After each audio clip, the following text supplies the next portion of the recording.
Congressman Hardy, thanks for coming on 13 Action News. I really appreciate it. Thank you for the opportunity to be here. And speaking of opportunity to be here, I want to say at the beginning to our viewers that I asked your opponent several times, State Senator Ruben Kihuen, to come for a similar sit-down as recently as yesterday. Only answers I've gotten are no, no, no. So I appreciate your willingness to come on and talk about the campaign.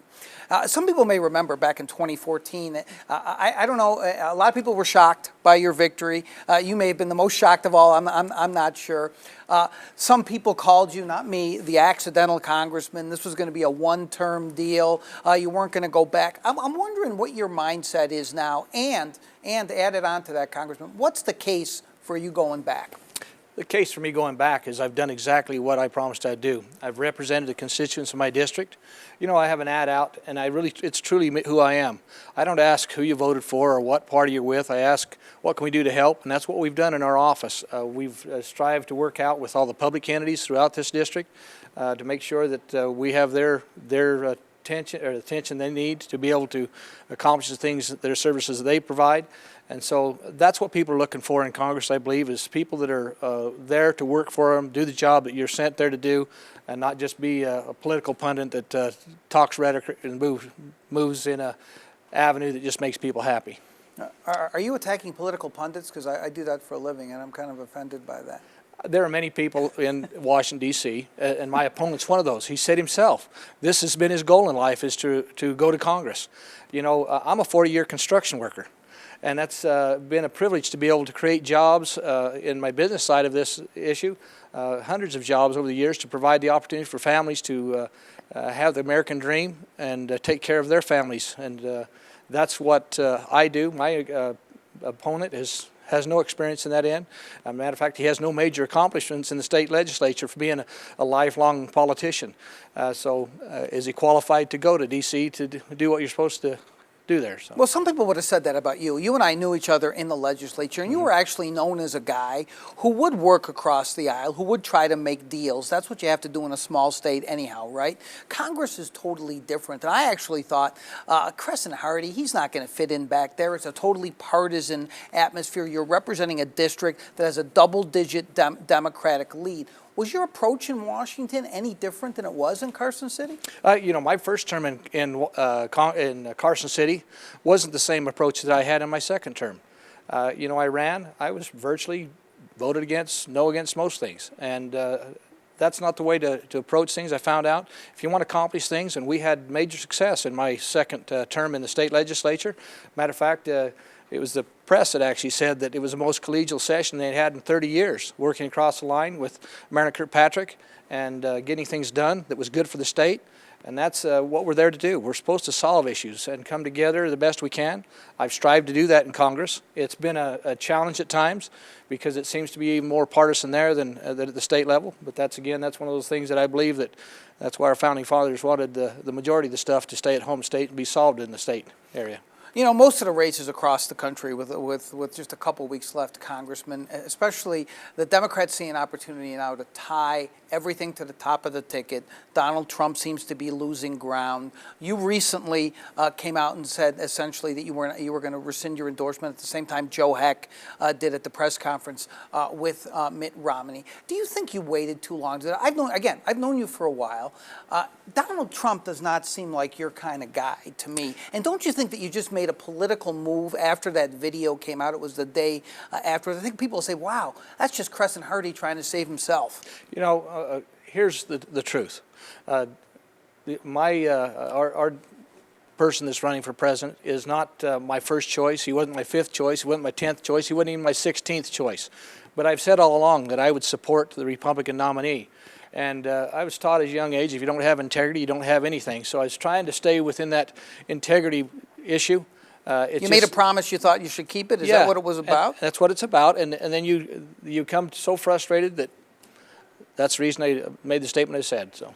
But I mean, you said you became so frustrated. There were so many other things to become frustrated about with Donald Trump before that, weren't there? Absolutely, and I've continued. I was one of the few people in the Republican Party in Congress that actually stood up to our nominee and also the other party's nominee. I continue to fight against their comments and their issues and who they are and what they stand for lots of times. So, you know, you have to stand and fight and make sure that you look after the integrity of of the institution and also the people that you represent. Do you regret not doing it earlier? Did you ever have any nights where you went home and maybe someone in your family said, "How can you support this guy?" I mean, did you think at any time before that day, when it does seem like a lot of Republicans decided to disavow him right after that videotape? Which, by the way, in my opinion, if you've watched Donald Trump throughout his career, throughout this campaign, it wasn't that surprising what you saw in that videotape. Well, let's put it into perspective. You know, people have accused me of so many things. And welcome to politics, yeah, and sir. It's not anything who I am. So you like to trust that who people are is not necessarily when they make mistakes. But going through that process, I have no regrets. This is one of those issues where Congress is a privilege to serve. It's one of those opportunities that you have to represent and give back to your community, your district, your nation, and I appreciate that opportunity.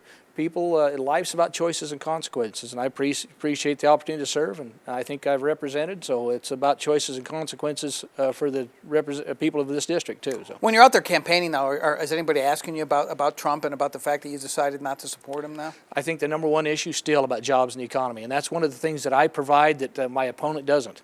Like Meaning what? I've been a job creator. I understand. I've lived in the real world for 40 years. I was just a construction worker and a business guy, and understand the role that the government plays, but its overreach, the overburdensome regulations that are continue to drain the opportunity for small businesses to succeed.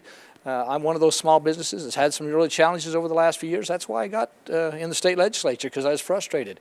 The background. You had more than challenges. I mean, people remember. Oh, absolutely. You know, I've gone through Chapter 11 reorganization. Nothing I'm proud of. But, you know, I'm proud to say that we pay in our bills and get things paid back with their interest rates. We didn't take a Chapter 7 and run for people. But that's what it's all about, is making sure that you live up to your obligations. But also, government is the one that caused a lot of these challenges that have been placed in our path. Well, you take with some of the opportunities that have been set out there with regulations. Just in my industry, the environmental side of things, we end up spending more money in trying to get through the environmental approach of getting a highway done or a bridge or something done than we do, or a development, than we do actually building the project. But isn't it government's responsibility? I mean, it's always easy to say overburden some regulations, and I'm sure there are some in every, but the government is responsible for making sure people are safe, making sure the environment is friendly to people to some extent, right? I mean, there's a balance there. I think there needs to be the balance is the word. And there hasn't been a balance. In the last year alone, there was over 3,400 regulations that are put forth by this administration. 82,035 pages of new regulations. The studies have shown this is costing our economy almost $2 trillion a year just to comply with those regulations. That's the 9th largest economy in the world. And it would be better spent in building and creating those jobs and opportunities for people to help pay for all those benefits that, you know, people are entitled to on issues. So tell me one thing that Cresent Hardy has done in the almost 2 years he's been in Washington to try to fix that. Tell me one thing.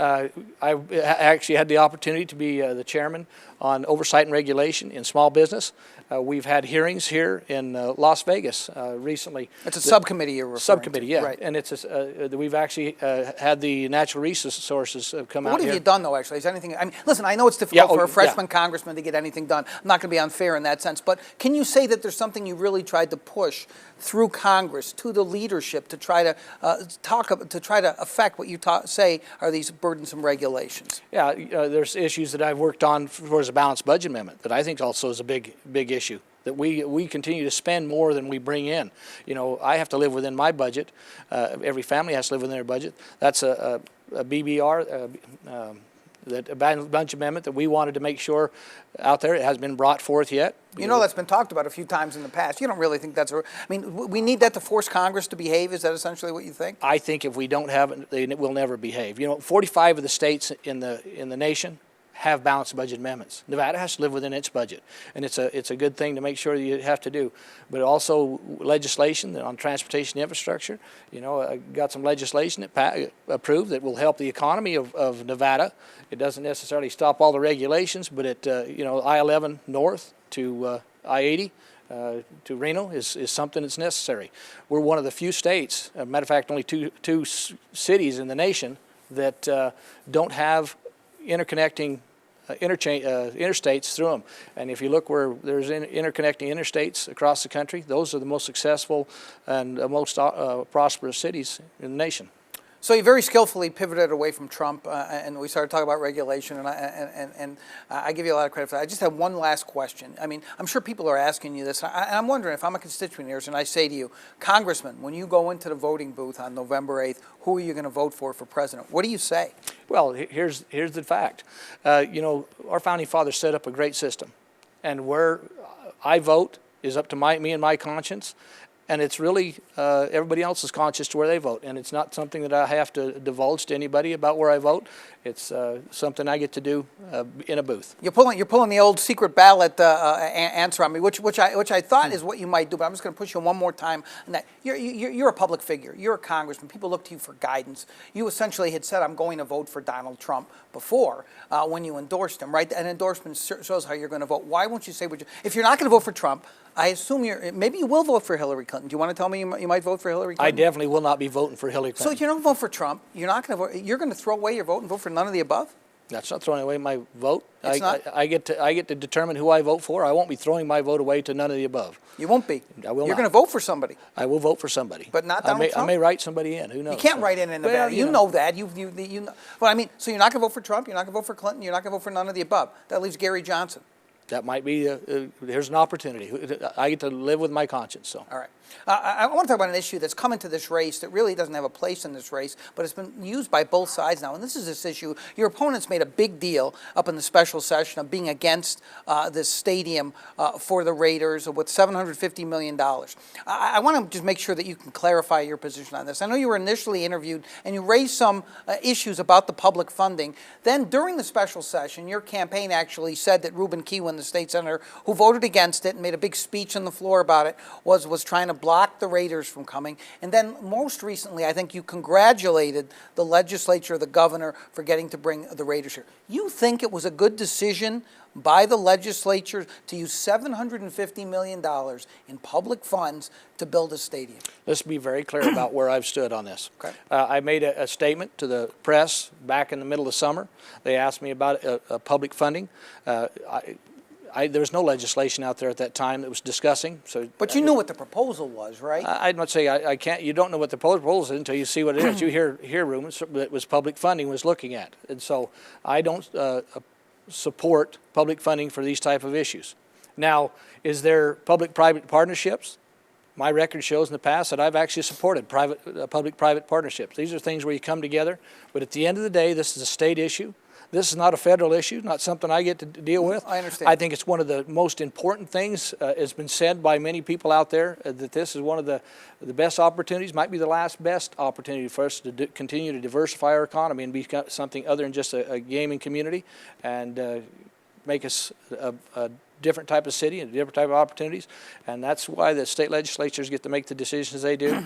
And I can't tell you I'd be for or against it because I wasn't there. You don't know all the ins and outs, and I've found that out, that sometimes you make decisions based on the conversations there and what's and I think that's fair. There's no reason for you to have looked at the details of the bill. You weren't there making the decision. I'm just wondering philosophically, when Crescent Hardy hears about a stadium, and you know something probably about the history of publicly funded stadiums and using tax money to build essentially as a private project. They'll say it's owned by the public, but essentially it's a private project for the NFL and for Sheldon Adelson. What's the general philosophy that you would articulate in looking at projects like that? If there's a specific tax and it's identified, I believe in targeted tax. As you know, I was a big proponent of AB 413, which I think it did the job that it was tell people what that was. AB 413 was the fuel indexing that happened. And you know, because the federal government has not done its job over the years, the county couldn't wait any longer to make sure that we have good quality infrastructure. So we passed a fuel indexing tax that has actually gone through. It was, I think, supposed to generate by the numbers about $640 million. I think the numbers last I heard was going to be somewhere around $800 million worth of road improvements that help our community. The Beltway, for one, an issue that has been sitting there. It was back when I was on the RTC back in the 90s that this was master plan, and we still hadn't completed it because of the lack of funding, and now it's going to get finished, and it'll help access around the community. Those are the type of things That made sense theologically, you're saying. Logically there. And it was targeted. Money couldn't go into a silo for somebody to have their hands in. That's one of the frustrations I have with government. We create these silos of money, and then everybody puts their hand in it, and you don't know where it's all going. That's very true. Congressman Hardy, I really do appreciate your willingness to come on and chat about your record and the race. I wish you the best of luck on November 8th. Thanks for coming on. Thank you. All right.